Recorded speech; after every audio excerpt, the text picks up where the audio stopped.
नमस्कार. कथा सरिता मराठी स्टोरी. मी एसी रूममध्ये बॉसच्या समोरच्या सीटवर बसले होते. बॉसच्या हातात माझा CV आणि कागदपत्रांची फाईल होती. मी नोकरीच्या मुलाखतीसाठी आले होते, पण त्या माणसाची नजर फाईलऐवजी माझ्यावरच खिळली होती. पॅन्ट कोट घातलेला तो 55 वर्षाचा माणूस स्वतःच्या पर्सनल सेक्रेटरी पदासाठी मुलींची मुलाखत घेत होता. मला आश्चर्य वाटलं ते म्हणजे गेली 15 मिनिटे मी त्याच्यासमोर बसले होते, पण त्याने मला एकही प्रश्न विचारला नाही आणि माझी फाईल नीट पाहिलीही नाही. त्याची नजर फक्त माझ्यावरच होती. कदाचित त्याचं कारण माझं सौंदर्य होतं. मी सगळ्यात सुंदर मुलींमध्ये गणली जात होते, पण मी फक्त सौंदर्याने श्रीमंत होते, नशिबाने नाही. एका गरीब कुटुंबात माझे डोळे उघडले. मी माझी MA पदवी मोठ्या कष्टाने पूर्ण केली आणि मला नोकरीसाठी घर सोडावे लागले. घरी एक आजारी आई आणि मी आणि 2 बहिणी व वडील. त्यामुळे मला घराचं चाक खेचावं लागलं. माझ्याशिवाय घराची काळजी घेणारे कोणी नव्हते, त्यामुळे मला घर सोडावे लागले. नोकरी ही माझी सर्वात मोठी गरज होती. मी दिल्लीतील मोठ्या कंपन्यांमध्ये नोकरीसाठी अर्ज केला. मी खूप सुंदर आहे हे मला चांगलंच माहीत होतं आणि मला माहीत होतं की माझ्या शिक्षणाचा किंवा पदवीचा उपयोग होणार नाही, पण माझं सौंदर्य नक्कीच उपयोगी पडेल. मी माझ्या हाताच्या रिकाम्या बोटाकडे पाहिलं. त्यात काही वेळापूर्वी साहिलच्या नावाची अंगठी चमकत होती, पण आता बोट रिकामे होते. माझी साहिलशी 2 वर्षापूर्वी एंगेजमेंट झाली होती. दुबईला जाण्यापूर्वी त्यांनी स्वतःच्या हाताने मला एंगेजमेंट रिंग दिली होती. त्याला दुबईत नोकरी मिळाली होती. आम्ही दोघी बहिणी आहोत. माझी आणि साहिलची एंगेजमेंट ही आमच्या प्रेमाची परिणती होती. आम्हा दोघांचे एकमेकांवर प्रेम होते. साहिलचे घर आमच्या घरासारखे होते. आम्ही दोघे लहानपणापासून तारुण्यापर्यंत एकमेकांसोबत राहिलो. मात्र दुबईला जाण्यापूर्वी साहिलचे कुटुंब दुसऱ्या शहरात शिफ्ट झाले होते. दोघांच्याही खांद्यावर स्वतःच्या कौटुंबिक जबाबदाऱ्या होत्या आणि कौटुंबिक जबाबदाऱ्या त्यांना पार पाडायच्या होत्या. नोकरी करण्यास भाग पाडले. रात्री एकमेकांशी बोलल्याशिवाय शांतता मिळत नव्हती, पण गरिबी ही माणसाला कशी भाग पाडते. मी माझ्या बोटातील अंगठी काढली आणि माझ्या मैत्रिणीला पैसे आल्यावर परत घेईन असे सांगून ती विकली. अंगठीच्या बदल्यात मला मिळालेल्या पैशातून मी स्वतःला काही स्टायलिश कपडे खरेदी केले आणि ते परिधान करून मी मुलाखतीला आले. माझ्या आईवडिलांनी मला खूप चांगले वाढवले. मी अतिशय व्यवस्थित कपडे घातले होते. स्वतःभोवती स्कार्फही गुंडाळला होता. मी त्या ऑफिसमध्ये बसली होती आणि मी एका सामान्य मुलीऐवजी त्या ऑफिसच्या मालकिणीसारखी दिसत होती. समोर बसलेल्या मध्यमवयीन माणसावर कदाचित माझ्या सौंदर्याने जादू केली असावी. त्याने माझ्यासमोर फाईल ठेवली आणि म्हणाला, उद्यापासून तुम्ही ऑफिस जॉईन करू शकता. या बोलण्याने मी आनंदित झाले. मी विचारले, माझा पगार किती असेल? माझ्या प्रश्नावर त्याने माझ्याकडे बघून हसून त्याचे चेकबुक उचलले, त्यावर काहीतरी लिहिले आणि चेक माझ्याकडे वळवला. तो म्हणाला, तुमच्यासारख्या सुंदर पर्सनल सेक्रेटरीला मी ॲडव्हान्स पगार देतो. मी हसून चेककडे पाहिलं आणि चेक बघितल्यावर मला धक्काच बसला. तो 2 लाख रुपयाचा धनादेश होता. माझी नजर अचानक त्या माणसाकडे गेली. मी यापूर्वी कुठेही काम केले नव्हते. माझा अनुभव पूर्णपणे शून्य होता आणि माझे शिक्षणही काही विशेष नव्हते. माझ्या सौंदर्याचा विचार करूनही हा पैसा मला खूप जास्त वाटत होता. 2 लाख रुपयांची रक्कम कमी नाही. काही काळ माझे मन अस्वस्थ झाले. मी मग त्या व्यक्तीकडे पाहिले जो माझ्याकडे उत्सुक नजरेने पाहत होता. बॉसच्या हुशारीचा तो परिणाम होता. मी माझ्या खांद्यावर स्कार्फ व्यवस्थित पसरवला आणि गळा साफ केला आणि म्हणाले, सर, मला अजून कामाचा अनुभव नाही आणि हे मी तुम्हाला आधीच सांगितले आहे. तुम्हाला सर्व काही शिकवावे लागेल. एसीच्या तापमानामुळे मी खोलीतही घामाने भिजत होते. तो चेक माझ्या अपेक्षेपेक्षा खूप जास्त होता. माझ्या कमेंटवर तो अर्थपूर्ण हसला. मग त्याने सिगारेट तोंडाला लावला आणि म्हणाला, निश्चित रहा, मी तुला सर्व काही शिकवीन. त्याच्या बोलण्याने मी गप्प झाले. मग मी उठून खोलीतून निघून गेली. ऑफिसमधून बाहेर पडताना मी खोल विचारात हरवून गेले होते. कोणता मूर्ख नवीन मुलीला 2 लाख रुपये पगार देऊ शकतो? तर फक्त मी सुंदर आहे म्हणून? याशिवाय मला इतर कोणतेही कारण समजू शकले नाही. कारण मी बहुप्रतिभावान नव्हते किंवा मी कोणताही संगणक अभ्यासक्रम केलेला नव्हता. मला अडकायचे नाही आणि याच विचारात मी घरी पोहोचली. माझी धाकटी बहीण रिद्धीने घराचा दरवाजा उघडून माझ्याकडे आशाभूत नजरेने पाहू लागले. जेव्हा मी सर्वांना आनंदाची बातमी सांगितली तेव्हा सर्वजण आनंदाने किंचाळले. त्या चेकच्या पैशाने मी माझी शॉपिंग केली, कारण आता मला ऑफिसला जायचे होते, तेही कोणत्याही पर्सनल सेक्रेटरीसारखे.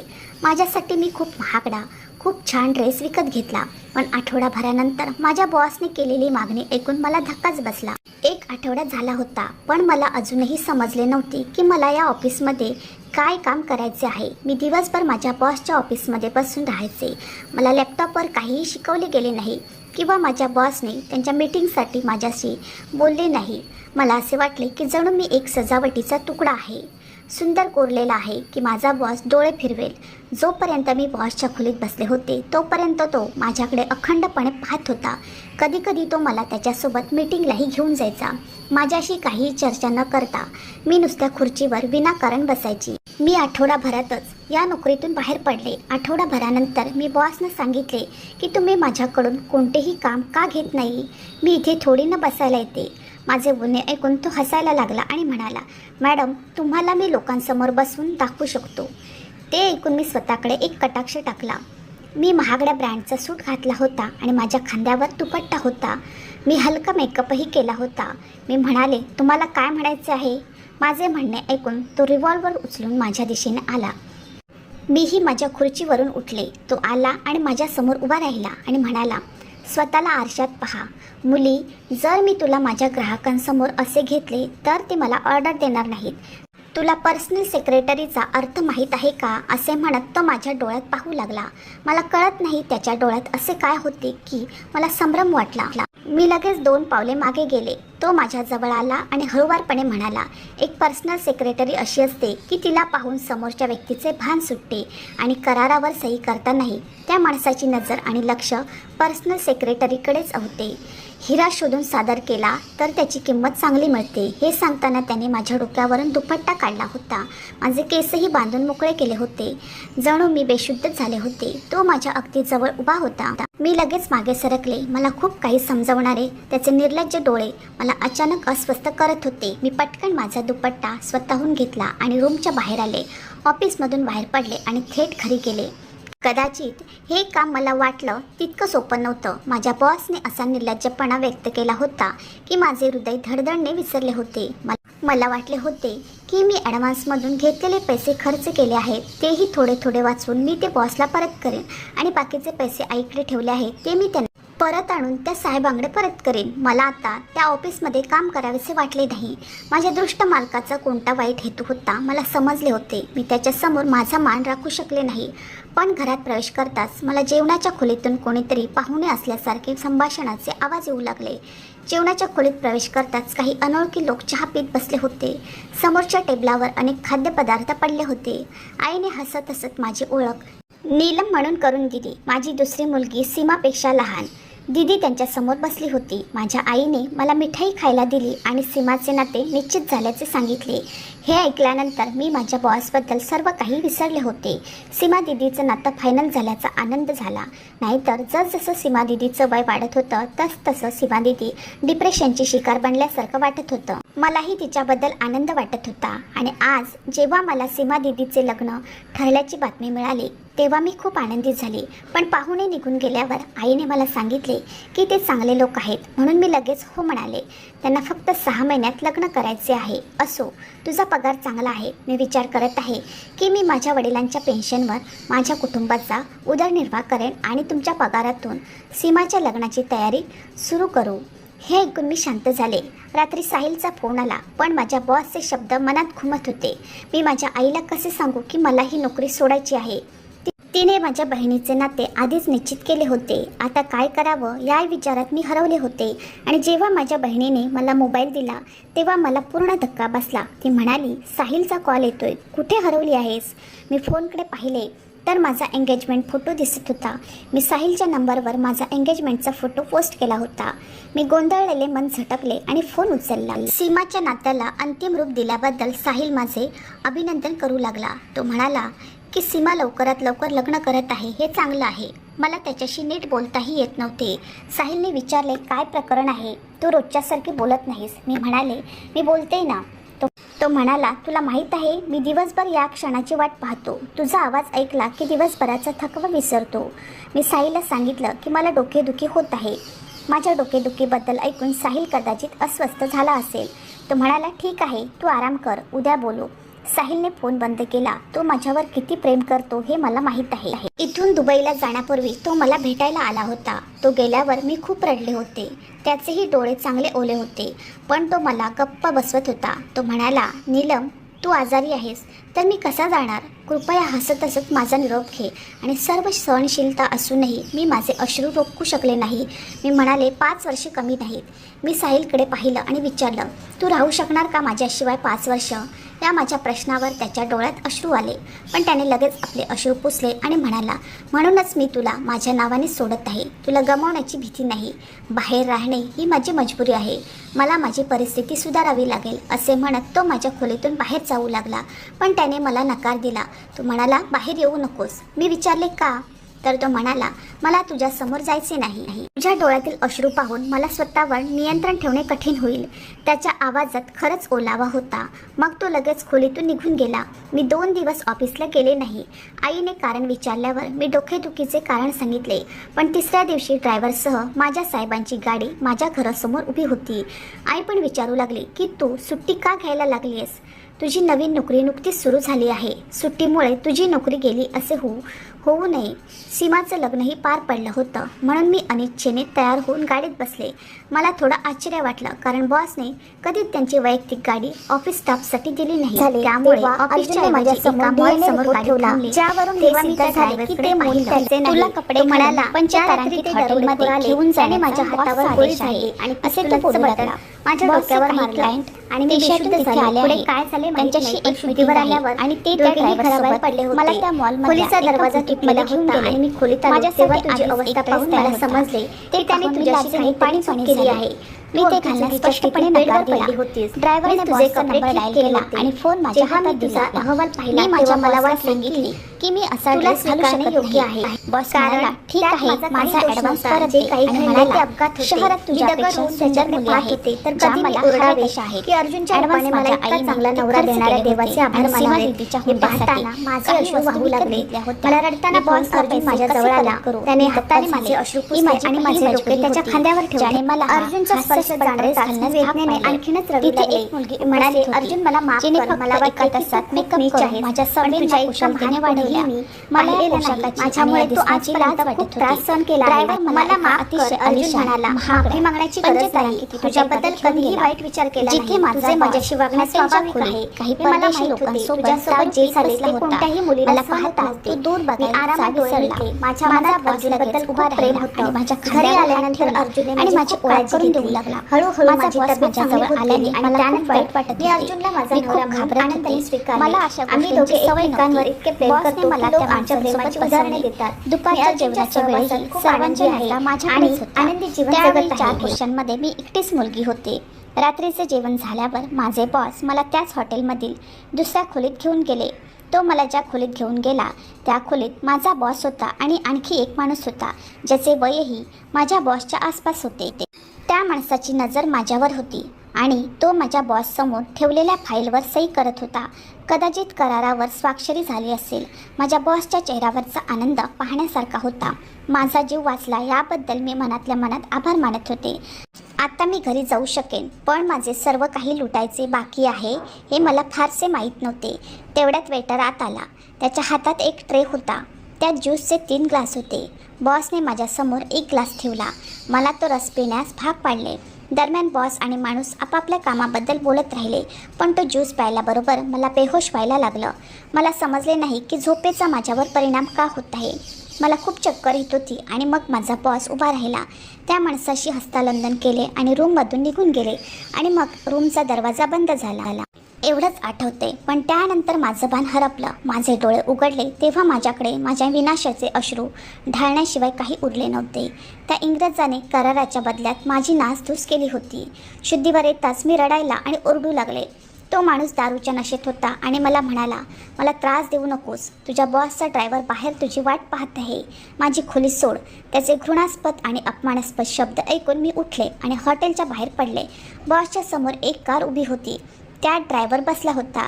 गाडीत बसून मी ढसाढसा रडायला लागले. तो मला त्याच मॉलमध्ये घेऊन गेला. मी माझे कपडे बदलले आणि त्याच्या ड्रायव्हरने मला माझ्या घरासमोर सोडलं. रात्रीचा अंधार होता. या अंधारात माझे आयुष्यही अंधारमय झाले होते. मी गाडीतून उतरू लागले तेव्हा ड्रायव्हरने मला चेक दिला. तो म्हणाला की बॉसने तुम्हाला बोनस दिला आहे. तुम्ही बॉसच्या क्लायंटला एवढं खुश करून टाकलं आहे की त्याने माझ्या चेहऱ्यावर मला शिव्या दिल्यासारखे वाटले. मी चेक घेतला आणि तो फाडायला लागले. तेव्हा ड्रायव्हरने विचारले, काय करतेस? आधी एक नजर टाक. चेकमध्ये किती पैसे आहेत? तुम्ही तुमचे सर्व काही आधीच गमावले आहेत. जरी तुम्ही ते फाडून टाकले तरी ते परत येणार नाहीत. हा चेक ठेवा, तो तुम्हाला खूप उपयोगी पडेल. मी चेक मुठीत धरून गाडीतून खाली उतरली आणि घरात शिरली. आईने माझ्याकडून चेक घेतला. तिचे डोळे उघडेच राहिले. 5 लाख रुपयांचा चेक. नीलम, तुझ्या बॉसने तुला इतके पैसे का दिले आहेत? तिच्या प्रश्नावर मी रिकाम्या डोळ्यांनी आईकडे पाहिलं. हा पैसा माझा कचरा आहे हे मी कसे सांगू? आई म्हणाली, बरं, तुझ्या बहिणीच्या लग्नाची बातमी ऐकून तुझ्या बॉसने ॲडव्हान्स दिले असतील. त्यानं खूप चांगलं काम केलं आहे बेटा. मी तिला कसं उत्तर देऊ? मी होकारार्थी मान हलवली आणि माझ्या खोलीत गेले. मी माझ्या पलंगावर आले आणि ढसाढसा रडत होते. मी ऑफिसला जाणार नाही असे ठरवले. पण एके दिवशी जेव्हा माझी आई माझ्या बहिणीच्या लग्नाची खरेदी करून परतली तेव्हा तिला छातीत वेदनांची तीव्र लाट जाणवली. त्यावेळी तिने ही बाब फारशी गांभीर्याने घेतली नाही. मात्र रात्री तिला हृदयविकाराचा झटका आला. आमच्याकडे वाहनाची व्यवस्था नव्हती. शेजाऱ्यांच्या मदतीने मी आईला दवाखान्यात नेले. डॉक्टर म्हणाले, काही दिवसात ऑपरेशन केले नाही तर आईचा मृत्यू होऊ शकतो. माझ्याकडे दुसरा पर्याय नव्हता. मला माझ्या बॉसला पुन्हा कॉल करण्यास भाग पाडले गेले. मी माझ्या बॉसला सांगितले की माझ्या आईला हृदयविकाराचा झटका आला आहे आणि मला पैशाची गरज आहे. बॉस म्हणाला की तू नोकरी सोडली होतीस ना, खबरदार जर तुम्हाला पुन्हा फोन केला तर. त्याने फोन बंद केला होता. मी रडायला लागले. दुसऱ्या दिवशी मी माझ्या ऑफिस रूममध्ये हात जोडून असहायपणे उभी होते. मी आईसाठी दयेची याचना करत होती. तो दगड मनाचा माणूस म्हणू लागला, आधी माझ्या चरणी भीक माग आणि भीक माग. मी माझ्या आयुष्यात हे कधीच पाहिले नव्हते, पण त्यावेळी मी असहाय्य होते म्हणूनच मी त्याच्या पायाशी येऊन बसले. मी हात जोडून माफी मागायला सुरुवात केली. त्याने त्याचा चेहरा माझ्याजवळ आणला आणि तो मोठ्या तिरस्काराने सांगू लागला की मी कोणाला एक पैसाही विनाकारण देत नाही. त्या दिवशी तू हॉटेलमध्ये बेशुद्ध अवस्थेत जे काही काम केलेस ते आजच्या नंतर पूर्ण होशमध्ये केलेस तर मी तुला श्रीमंत करेन आणि तुला माझ्या आईचे ऑपरेशन करायचे असेल तर तुला माझे सर्व म्हणणे मान्य करावे लागेल आणि करारपत्रावर सही कर. मग माझ्या आदेशाशिवाय तू माझे काम नाकारू शकत नाही. त्याने तो कराराचा कागद माझ्यासमोर ठेवला आणि म्हणाला, त्यावर सही कर. मी तुला तुझ्या आईच्या ऑपरेशनचे पैसे देतो. याशिवाय मी तुला आणखी पैसे देत राहीन. तो करार नव्हता, गुलामगिरी होती, पापाचा संघ होता. पण त्यावेळी माझ्याकडे मार्ग नव्हता. माझी आई जीवन मरणाच्या मध्ये उभी होती. अश्रूंनी भरलेल्या डोळ्यांनी मी त्या कागदाकडे पाहिलं. माझ्या सन्मानाच्या अंत्यसंस्काराबद्दल सर्व काही 2 वर्षाच्या करारामध्ये लिहिले होते. थरथरत्या हाताने मी त्यांना नियंत्रित करू लागले. साहिलचा चेहरा माझ्या डोळ्यासमोर दिसू लागला. पण त्यावेळी माझ्यासाठी आईचा जीव सर्वात महत्त्वाचा होता. मी त्या कागदपत्रावर सह्या केल्या. त्या दिवशी माझ्या आतल्या मुलीचा मृत्यू झाला होता. त्या व्यक्तीच्या चेहऱ्यावर एक राक्षसी हास्य पसरले होते. मी माझ्या डोळ्यातील अश्रू पुसले आणि म्हणाले, आता मला पैसे द्या, मला माझ्या आईचे ऑपरेशन करायचे आहे. तो म्हणू लागला, एवढी घाई कशाला? मी डॉक्टरांचा सल्ला घेऊन आले आहे असे सांगितले. मी पैशाची व्यवस्था करून परत येईन. तर तो माणूसही आणखी जोरात हसू लागला. तो म्हणाला, तू माझ्यासोबत हॉटेलमध्ये चल आणि माझा ड्रायव्हर तुझ्या आईच्या ऑपरेशनचे पैसे हॉस्पिटलमध्ये जमा करेल. ऑपरेशन होईपर्यंत तू माझ्यासोबत राहशील. त्याच्या बोलण्याकडे मी ओल्या डोळ्यांनी बघत होते. असा दगड मनाचा माणूस मी माझ्या आयुष्यात पाहिला नव्हता. मी त्या व्यक्तीचा इतका तिरस्कार करत होते की जर ते माझ्या हातात असते तर मी त्याला मारले असते. मी कुठेतरी पळून जाणार होते का? त्याने करारावर स्वाक्षरी करून घेतली होती आणि त्याची सेवा करण्यास देखील तयार होती. परंतु त्या व्यक्तीबद्दल माणुसकी मृत झाली होती. मी माझ्या आईसोबत हॉस्पिटलमध्ये असलेल्या बहिणीला फोन केला. मी म्हणाले की पैसे तुझ्यापर्यंत पोहोचतील. तिचे ऑपरेशन करावे. मला एका महत्त्वाच्या मीटिंगला जायचे आहे. म्हाताऱ्याला आत्मसमर्पण करणे हे चमत्कारापेक्षा कमी नव्हते. त्या व्यक्तीचा मला खूप तिरस्कार वाटला. त्या रात्री माझा दृष्ट बॉस माझ्या शरीराने त्याची व्यसना पूर्ण करत राहिला आणि माझ्या लक्षातही आलं नाही की माझी आई हे जग सोडून गेली होती. मी हॉस्पिटलमध्ये पोहोचले तेव्हा माझ्या बहिणीने आश्चर्याने माझ्याकडे पाहिलं आणि म्हणाली, नीलम, तुझ्यासाठी तुझ्या आईपेक्षा मीटिंग जास्त महत्त्वाची होती. माझी बहीण रडत होती. मी तिला काय सांगू? मी माझ्या आईच्या जीवाची काय किंमत मोजली आहे? ती माझ्यात सामील झाली आणि रडू लागली. ती म्हणू लागली की आई मेली आहे. माझ्या बहिणीच्या या शब्दांनी मी जिवंत असतानाच मला जवळजवळ मारले होते. तिने सांगितले की ऑपरेशननंतर तिची प्रकृती खूप खालावली होती. ती फक्त तुझ्याबद्दलच विचारत होती. तिच्या ओठावर एकच प्रश्न होता, नीलम कुठे आहे? ती रडत रडत मला हे सांगत होती आणि माझ्या डोक्यावर कुणीतरी आभाळ फोडल्यासारखं वाटत होतं. मला चक्कर आली, मी बेशुद्ध पडले. माझी गुलामगिरी आणि माझ्या सन्मानाचा लिलावही माझ्या आईचा जीव वाचवू शकला नाही. जर मी संपर्क सोडला असता तर त्या व्यक्तीने माझ्यावर गुन्हा दाखल केला असता. मी माझ्या मंगेतरला फोन केला आणि त्याला सांगितले की मी तुझ्याशी लग्न करू शकत नाही. तो मला कारण विचारत राहिला. तो म्हणाला, नीलम तू शुद्धीत आहेस का? काय चालले आहे ते सांगशील का? मी साहिलच्या बोलण्याला प्रतिसाद दिला नाही आणि फोन बंद केला. मी त्याच्याशी माझे नाते संपवले. मी त्याच्याशी खोटे बोलू शकत नव्हती किंवा अप्रामाणिक होऊ शकत नव्हती. या मार्गावर मी सुरुवात केली होती. असे म्हणतात की कोणतेही गंतव्यस्थान नाही, त्या ठिकाणाहून एकही मुलगी परत येऊ शकत नाही. आणि मग मला माहीत होते की साहिल जिथे काम करतो तिथे 5 वर्षाचा कॉन्ट्रॅक्ट आहे. त्याचा पासपोर्ट त्या कंपनीकडे आहे. ते साहिलला 5 वर्षापूर्वी परत येऊ देणार नाहीत. मार्ग वेगळे करणे चांगले झाले असते. मी आतून स्वतःला मारून घेतले होते. मला जगण्याची इच्छा नव्हती. पण जेव्हा मी माझ्या बहिणींच्या चेहऱ्याकडे पाहिले तेव्हा मला हे जीवन जगायला भाग पाडले. मी काही दिवसांनी ऑफिसला जायला लागले आणि जेव्हा माझ्या बॉसने ऐकले की माझी आई मरण पावली आहे तेव्हा त्याने खोटे सांत्वन केले. आता मी नियमितपणे ऑफिसला जात होते आणि वाट पाहत होते की पुढच्या वेळी माझा बॉस माझी एखाद्या श्रीमंत माणसाची ओळख करून देईल आणि मला त्याच्या व्यवसायाच्या करारावर स्वाक्षरी करून त्याचा व्यवसाय पुढे नेईल. पण पूर्ण महिना उलटला होता. बॉसने माझी कोणत्याही श्रीमंत माणसाशी ओळख करून दिली नव्हती.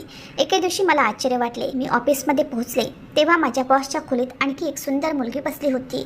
मी विचारल्यावर तो म्हणाला की ती माझी नवीन सेक्रेटरी आहे. मला नोकरीवरून काढून टाकण्यात आले आहे आणि माझा जीव वाचणार आहे याचा मला आनंद झाला. पण फार आनंदी असण्याची गरज नाही असे तो म्हणाला. तू माझी सेक्रेटरी राहशील. त्यानंतर माझा बॉस त्याच मुलीला सोबत हॉटेलमध्ये घेऊन जायचा पण मला ऑफिसमध्ये सोडायचा. त्याच्या गैरहजेरीत ऑफिसची सगळी कामं मी बघायचे. मी विचार करत होते की तो मला हॉटेलमध्ये का घेऊन जात नाही. आणि एके दिवशी तो माझ्या अगदी जवळ आल्यावर हे रहस्यही मला उलगडलं. इतका जवळ आला की त्याचा गरम श्वास माझ्या चेहऱ्यावर पसरू लागला. मी त्याला माझ्यापासून दूर ढकलले तेव्हा त्याने माझा चेहरा हातात धरला. तो म्हणाला, मला तुझ्यापासून दूर नेण्याची हिंमत कशी झाली? तू विसरलीस की मी तुला करारावर स्वाक्षरी करायला लावली आहे आणि तुझ्याबरोबर मला पाहिजे ते करू शकतो.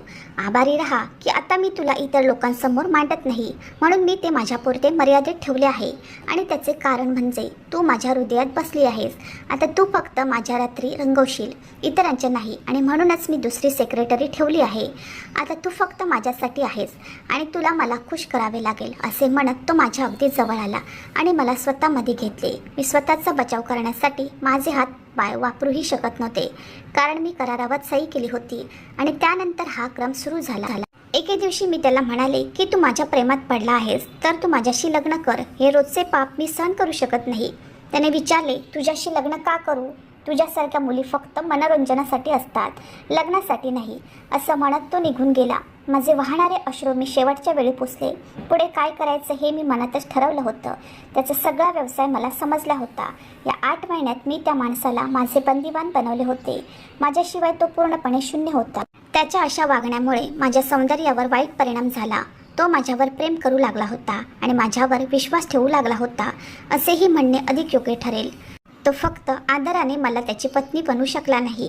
मी एक संयुक्त खाते बनवले आणि त्याची संपूर्ण शिल्लक त्यात ठेवली. त्याच्या सर्व व्यवहाराची सर्व माहिती माझ्याकडे होती. त्याच्या प्रत्येक व्यवहारावर माझी दुसरी सही असायची. मी त्याला दारूचे आणि माझ्या सौंदर्याचे इतके व्यसन केले होते की आता तो दिवसभर हॉटेलच्या खोलीत नशेत पडून राहायचा. आणि आता जेव्हा जेव्हा तो माझ्या जवळ येण्याचा प्रयत्न करतो तेव्हा मी अशा गोष्टीचा फायदा घेते. मी त्याला एवढी दारू पाजायची की तो भान हरपून बेशुद्ध अवस्थेत त्याच्या खोलीत पडून राहायचा. त्याच्या मध्यधुंद अवस्थेत त्याची सर्व मालमत्ता, अगदी त्याचा बंगलाही माझ्या नावावर झाला होता. आता तो फक्त माझ्याशीच व्यवहार करायचा. मी त्याचे सर्व काही माझ्या नावावर ट्रान्सफर केले होते. मी माझ्या दोन्ही बहिणींची लग्ने मोठ्या थाटामाटात पार पाडली होती. मी स्वतःला विकून त्यांना सन्मानाचे जीवन दिले होते. जेव्हा मी त्या माणसाचे सर्व काही माझ्या नावावर घेतले तेव्हा मी त्या दिवसाची मोठ्या आतुरतेने वाट पाहत होते. मी ती व्यक्ती त्याच्या ऑफिसमध्ये येण्याची वाट पाहत होते. मी त्याच्या खोलीत चेअरवर बसले होते. आपल्या मुलीला तिच्या वर्धापना दिनानिमित्त गिफ्ट देण्यासाठी त्याला बँकेतून पैसे काढायचे होते. पण बँकेला आता माझ्या सहीशिवाय कोणतेही काम करता येणार नव्हते. त्याला एक पैसाही घेता येत नव्हता. तो म्हातारा माझ्या खोलीत खूप जोरात आणि रागाने शिरला होता. मला त्याच्या खुर्चीवर बसलेले पाहून त्याला धक्काच बसला. माझ्या ओठावर एक चिडवणारे हास्य पसरले होते. मला बघून तो रागाने ओरडला, पण मीही त्याच्याकडे तिरकस नजर टाकले. मी म्हणाले, तुला आत येण्याचा शिष्टाचार नाही की आधी तू बॉसच्या रूमचं दार ठोठाव आणि परवानगी मिळाली तर तू आत ये, नाहीतर तू बाहेरून परत जा. माझ्या बोलण्यावर तो चिडला आणि आत आला आणि म्हणाला की तू फालतू बोलत आहेस. मी म्हणाले, माझ्या गार्डला बोलावून तुला बाहेर ढकलून देईन. तो म्हणू लागला की कदाचित तू तुझे स्टेटस विसरत आहेस. थोड्याच वेळात वकील आत येण्याची परवानगी घेऊन खोलीत आला. त्या वकिलाला त्या व्यक्तीला त्याची स्थिती दाखवण्यास सांगितले. वकीलने जेव्हा त्याला सर्व कागदपत्रे दाखवली तेव्हा त्याला कोणीतरी फाशीची शिक्षा दिल्यासारखे वाटले. तो पूर्णपणे रिकामा होता. तू माझी फसवणूक केल्याचे त्याने सांगितले. मी म्हणाले की तू मला ड्रग्जही दिले आणि माझा विश्वासघात करून मला एका क्रूराच्या ताब्यात दिले. काही पैशासाठी मी माझे हिशेब चुकते केले. माझ्या चेहऱ्याकडे बघून माझ्या आत बसलेली असहाय्य मुलगी आज नाचत डोलत होती. मी त्याला उद्यापर्यंत त्याचा बंगला रिकामा कर, अन्यथा मी त्याला घरातून हाकलून देईन असे सांगितले. आजपर्यंत मी त्या डोळ्यात फक्त अहंकार, गर्व आणि वासना पाहिली होती. आज मला अश्रू दिसत होते. असहायता पाहून तो रडू लागला. मला माफ कर, पण मी त्याचे ऐकले नाही आणि गार्डला बोलावून त्याला बाहेर काढले. काही दिवसांनी त्यांची मुलगी रडत रडत माझ्याकडे आली आणि म्हणाली की माझ्या वडिलांना हृदयविकाराचा झटका आला आहे. डॉक्टरांनी ऑपरेशनची ऑर्डर दिली आहे आणि मला पैशाची नितांत गरज आहे. 1 वर्षापूर्वी तिच्या वडिलांनी मला ज्या करारावर सही करायला लावली होती त्याच करारावर मी मुलीलाही स्वाक्षरी करायला लावली. आज त्याची मुलगी माझ्या जागी उभी होती. रडत रडत सही केली. मी तिला हॉटेलमध्ये पाठवले आणि ड्रायव्हरला त्याच्या वडिलांच्या ऑपरेशनची फी जमा करण्यासाठी हॉस्पिटलमध्ये पाठवले. मी त्याच्या ऑफिसमध्ये बसली होती, पण आतून खूप अस्वस्थ होती. त्या मुलीचे असेच होणार आहे असे मला वाटत होते. तिच्या वेदना मला माझ्या अंगावर जाणवत होत्या. जर तिच्या वडिलांची चूक असेल तर त्या निष्पाप मुलीला शिक्षा का? मी लगेच हॉटेलमध्ये जाऊन मुलीची इज्जत वाचवली आणि डील रद्द केली, कारण मला होत असलेल्या वेदनांची मला जाणीव होती. मी त्याची सर्व मालमत्ता त्या मुलीला परत केली. ती रडत रडत माझे आभार मानू लागली. जेव्हा तिच्या वडिलांचे ऑपरेशन झाले आणि ते शुद्धीवर आले तेव्हा सत्य समजल्यावर त्यांनी हात जोडून माझी माफी मागायला सुरुवात केली की मी तुझ्याशी लग्न करण्यास तयार आहे. मी तुला सन्मानाने माझी पत्नी बनवण्यास तयार आहे. मला माफ कर, पण आता मी त्याची बायको बनायला तयार नव्हते. माझ्या कराराला अजून 1 वर्ष बाकी होती, पण माझ्या बॉसने तो करार फाडून फेकून दिला. मी पण ऑफिस सोडून माझ्या फ्लॅटमध्ये राहू लागले. मी माझा स्वतःचा व्यवसाय सुरू केला. तिथे मी अशा गरीब असहाय्य मुलींना कामावर ठेवत असे ज्यांच्या कुटुंबाची जबाबदारी माझ्यावर होती. माझी इच्छा नव्हती. माझ्या असहायतेचा गैरफायदा घेतला गेला आहे असे मला वाटायला नको होते. नीलम पुन्हा कोणाच्या वासनेची शिकार बनू नये अशी माझी इच्छा होत. तेव्हापासून 5 वर्षे उलटून गेली होती. मी माझ्या आयुष्याचे हे एकमेव ध्येय बनवले होते. अचानक एके दिवशी मला फोन आला की एका तरुणाला तुम्हाला भेटायचे आहे. मी म्हटलं त्याला आत पाठव. मी दरवाजा उघडला तेव्हा समोर उभी असलेली व्यक्ती पाहून मी श्वास घ्यायला विसरले. पॅन्ट कोट घातलेला तो मुलगा दुसरा तिसरा कोणी नसून साहिल होता. अचानक साहिल तू माझ्या तोंडातून बाहेर आलं आणि मी एकदम उभी राहिले. माझी इच्छा होती की साहिलने येथून निघून जावे. मला कोणीही विचारू नये. मला त्याला काही सांगायचे नव्हते. मला त्याला बघायचेही नव्हते आणि मी त्याला तोंड देऊ शकत नव्हते. तो माझ्यासमोर येऊन उभा राहिला आणि म्हणाला मला तुला काही सांगायचे आहे. पण मी साहिलपासून तोंड फिरवले, डोळ्यातून अश्रू पुसले आणि म्हणाले माझा तुझ्याशी काही संबंध नाही. मी हे बोलणार इतक्यात तो माझा हात धरून म्हणाला की मी नाही तर तूच नातं तोडलं. असे म्हणत तो मला त्याच्यासोबत घेऊन जाऊ लागला. मला तिथे सीन करायचं नव्हता. सगळे कामगार माझ्याकडे बघत होते. मी शांतपणे त्याच्यासोबत बाहेर आले. बाहेर एक गाडी उभी होती. तो म्हणाला इथे नाटक करायचे नाही, शांतपणे गाडीत बस. मी गाडीत बसले. तो मला समुद्राच्या किनाऱ्यावर घेऊन गेला. तो गाडीतून खाली उतरला आणि माझा हात धरून मला समुद्राजवळ घेऊन गेला. तो म्हणाला मला सांग असे काय झाले की फोन करून तू माझा जगण्याचा हक्क हिरावून घेतला आणि माझ्याशी असलेले प्रत्येक नाते संपवणे तुला इतके सोपे झाले. वाईट परिस्थिती कोणावरही येऊ शकते, परंतु कोणीही आपल्या प्रियजनांशी असे करत नाही. आज खूप वर्षांनी मी ढसाढसा रडत होते. मी म्हणाले साहिल तू तुझा जीव वाचव आणि त्यातच सुखी राहा. मी तुझ्या लायक नाही. मी त्याला सत्य सांगण्याचा विचार केला, जेणेकरून तो त्याचे मार्ग बदलेल. आणि मग मी त्याला रडत रडत सगळं सांगितलं, काहीही लपवले नाही. मी जे काही बोलले ते तो शांतपणे ऐकत राहिला. मग तो म्हणाला, हो, मी मेलो होतो ना, तू हे मला का सांगितले नाही? हे तुझे प्रेम होते का? तू एकदाही माझ्यावर विश्वास ठेवला नाहीस. इतरांसमोर हात जोडून तू का उद्ध्वस्त झालीस? आज पुन्हा तो माझ्या वाहत्या अश्रूंना हाताने स्पर्श करत होता. तो म्हणाला, ठीक आहे, या सर्व गोष्टी सोड. मी तुला माझी वधू बनवायला तुझ्या घरी येईल. मी अचानक त्याच्याकडे पाहिलं. मी म्हणाले, हे सगळे कळल्यावर तुला मला स्वीकारायचे आहे? तू वेडा झालास का? साहिल, तुला कोणतीही चांगली मुलगी मिळेल. तो म्हणाला, तू एक चांगली मुलगी आहेस. तू बरोबर आहेस. मी अजूनही तुझ्यावर प्रेम करतो. तुझे शब्द ऐकूनही माझे तुझ्यावरील प्रेम अजिबात कमी झाले नाही. मला माहीत आहे की तू जे काही केलेस ते मजबुरीने केलेस. मी साहिलकडे डोळे विस्फारून पाहत होते. मला साहिलच्या आत कोणता माणूस दिसत होता ते मला माहीत नव्हते, पण मला आधार हवा होता, म्हणूनच मी नाही म्हणाले. आणि मग मी साहिलच्या प्रेमात पडले. त्याचं प्रेम मी माझ्या हृदयात कुठेतरी दडवलं होतं, पण आजही साहिल माझ्या हृदयाच्या ठोक्यांमध्ये राहत होता. अचानक मी साहिलला रडत मिठी मारली. साहिलनेही मला आपल्या मिठीत घेतले. आज आयुष्य हसतमुख होतं आणि जगण्याचा उत्साह माझ्या आत निर्माण होत होता. मित्रांनो, मला आशा आहे की तुम्हाला आमची कथा आवडली असेल. कथा आवडली असेल तर व्हिडिओला लाईक करा.